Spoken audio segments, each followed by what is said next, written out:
Philosophy of Creativity. Sayre, Oklahoma, USA. 2025, Zangar Beisembinov.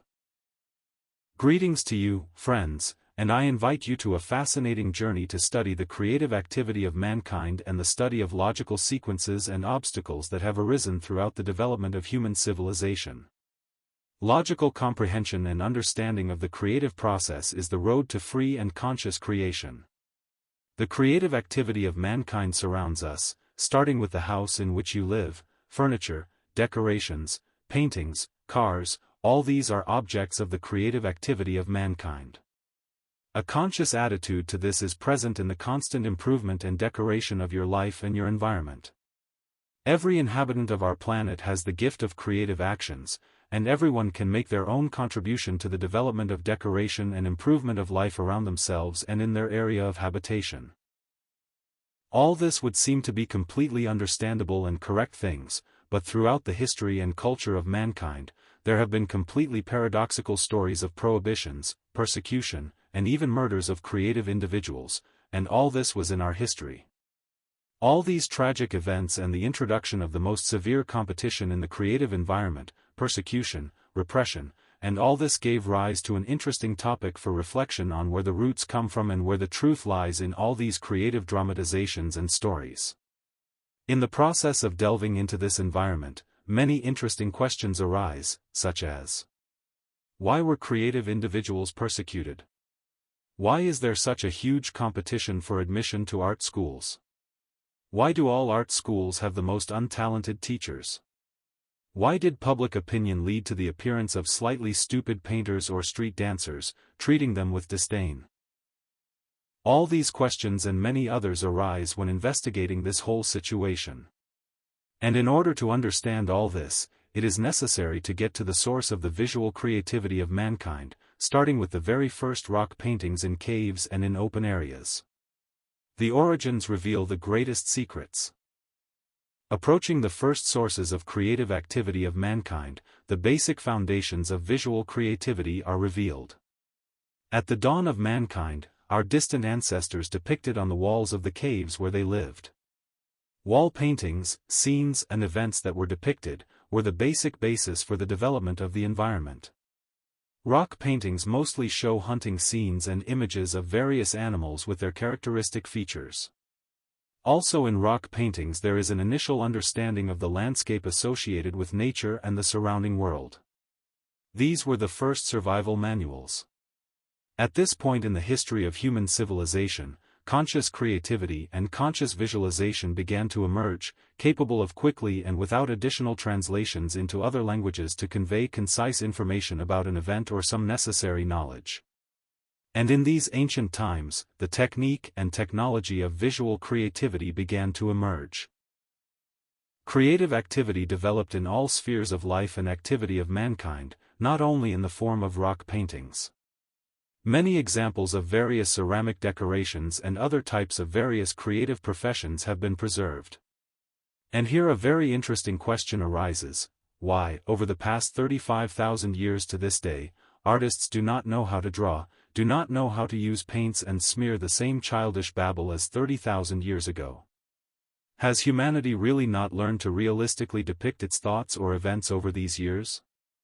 It turned out that in those very ancient times, one of the greedy rulers saw and realized the power of fine art, and he or their group decided that these properties of humanity must be strictly controlled, regulated, and the true power of fine art must be hidden. What kind of power is this, and why are they so afraid of it and trying to control it? From this moment on, the most interesting part begins. Studying various esoteric sciences of religion and philosophical movements, I managed to get closer to the sources of the universal laws of the universe. In parallel with this, I studied the technique and technology of creating visual images, in various fields from drawing to painting and creating material objects.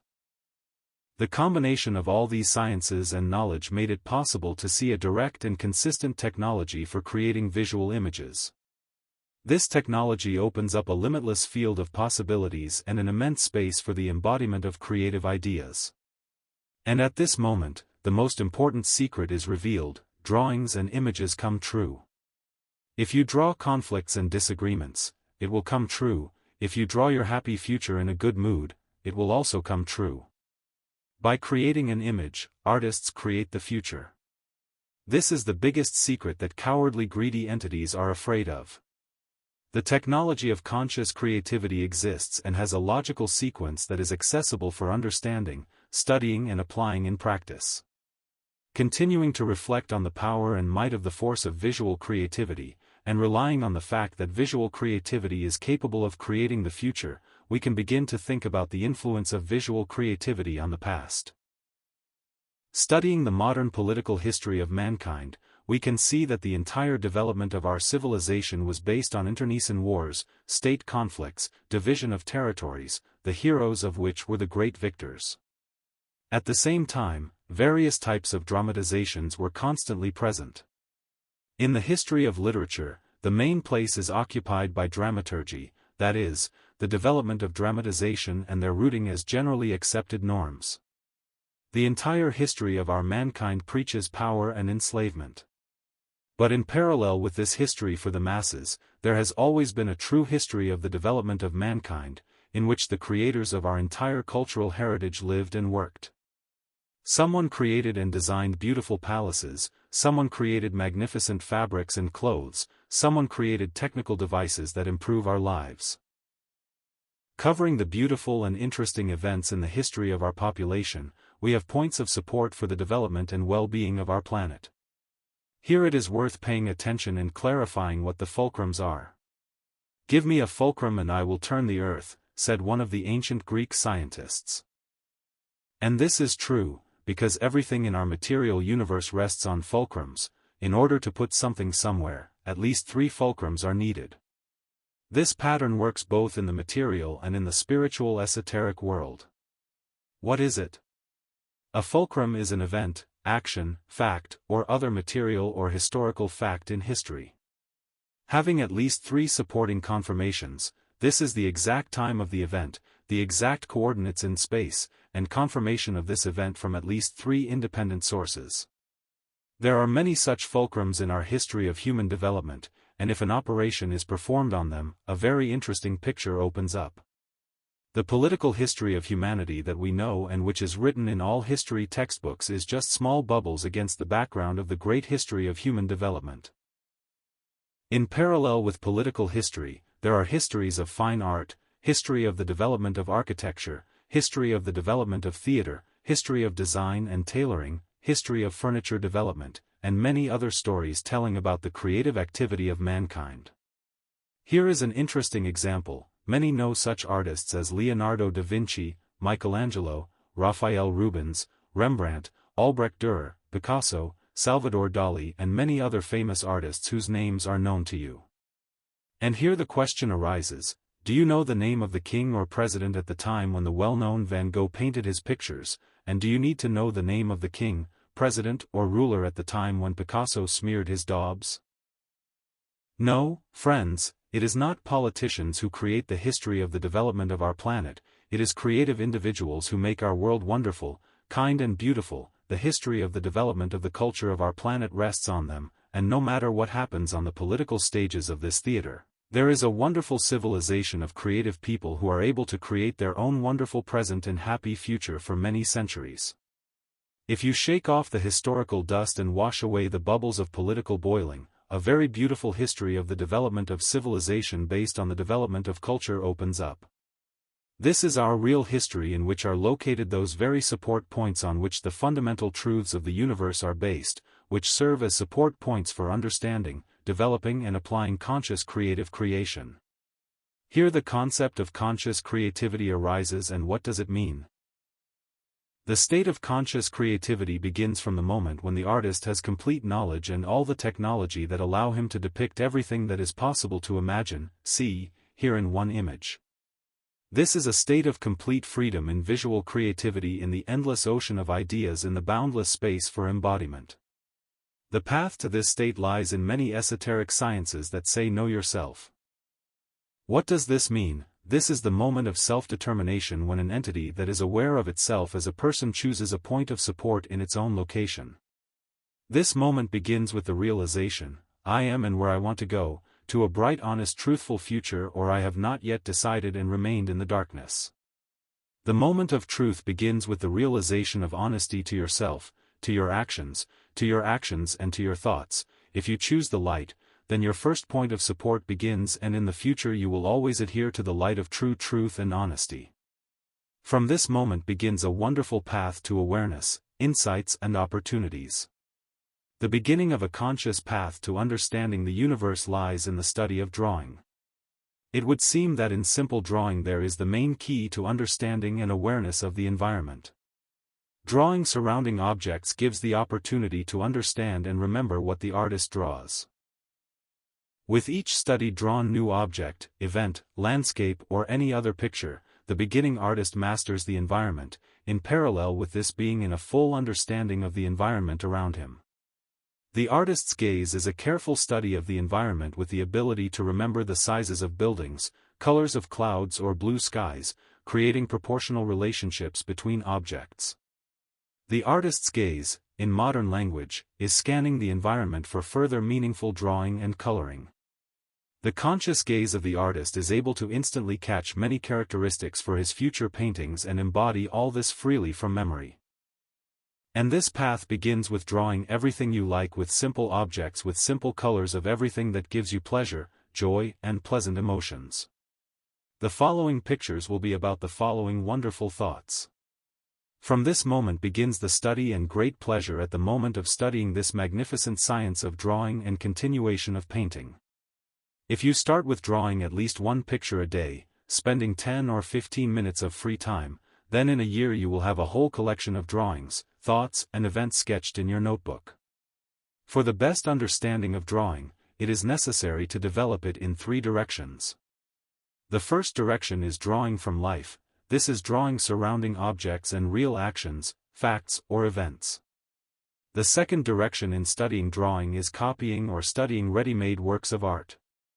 This gives the opportunity to study existing images more closely. The third direction in studying drawing is drawing from memory. These methods concern not only drawing with a pencil on paper but also in creating paintings with paints. In order to start consciously learning drawing, it is strictly forbidden to go to any state educational institutions. Learning to draw is a purely individual path that each person can take and learn exactly as much as he wants. The creative process begins with that small spark that gives birth to the thought and desire to draw something. This thought arises against the background of an elevated emotional state in which you want to remember and capture this moment as wonderful memories. This moment can be described as, stop a moment, you are beautiful. From this moment begins a conscious study, how to draw with a pencil or paints. And what do you need to know for this? And to begin with, you just need to take a pencil, paper and start drawing everything that surrounds you and that you like, and with each drawing a new experience will come, new questions and new answers. To begin drawing, you need to lead in 2 directions, drawing from life, and drawing from memory. Drawing 2 drawings a day, in a year you will see huge changes in your own learning. You can start drawing the simplest objects. These can be boxes or cups on the table, simple geometric shapes that provide the basis for understanding the scale of proportions and compositions on a sheet of paper. Having learned to understand simple objects, you can begin to develop an understanding of their interaction with neighboring objects and complicate the composition. From this point on, an understanding of how the illumination is distributed begins, and accordingly where the shadows are located. To do this, you first need to decide on the source and direction of the light, and accordingly, shadows will be on the back of the depicted object.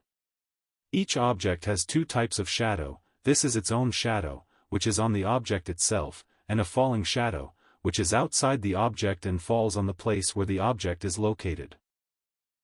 In this set of shadows, there is one basic principle, which sounds like this: a falling shadow is always darker than its own. This law makes it possible to correctly connect the depicted object with its surroundings. In continuation of the law of distribution of shadows, would like to add the law of creating space in a picture, and this law states that each depicted object in the foreground should be slightly lighter and more contrasting than what is depicted behind it. From these basic foundations, the conscious study of visual creativity begins. Ethics in creativity. Once upon a time, in the mid-90s, I asked the eternal question of existence to my enlightened friend. The question was as follows: what is the meaning of our material existence and what is the meaning of life? My friend's answer was very simple and laconic. He said, correction of ethics. At first, it was a brain explosion for me, but over time and reflecting on this answer, a serious foundation base appeared under my feet. What does it mean if in our material life we are engaged in the correction of ethics? And this means that at the moment, correcting ethics in the material world, there was a situation that preceded this, and there was something earlier than the correction of ethics in our state. And accordingly, there is a situation in the future where entities with corrected ethics exist. And it turned out, my friends, that we are not just bodies on this planet. We are spiritual entities, having their very long histories in the past and having an endless future, but in material embodiment, correcting ethics, we are in an examination class in which the door to a highly ethical society opens, or there is a return to rebirth, retraining, re-education and restoration of ethics again. Here it is necessary to clarify what ethics is. Ethics is a firm position of a highly intellectual spiritual entity that exists and works with the goal of freeing itself from destructive and low emotional states based on fear, humiliation, loneliness, anger, and hatred. The next goal of ethics is its dissemination as a social norm. Only a highly ethical organized conscious society is capable of creating a harmonious developing and sensible public consciousness, which will lead us to our happy long future. The first law of ethics says, do no harm. Here the answer to the question of ethics in art and in fine art arises. Considering the knowledge that each created work of visual art or painting takes place as a visualization for potential embodiment in the future, and here it is worth thinking about what exactly to draw. If you draw confrontation, war, and apocalypse, it will come to the one who draws it. And if you draw your happy future surrounded by happy people on a beautiful planet, this will also come true. I can say this with complete confidence that everything works this way.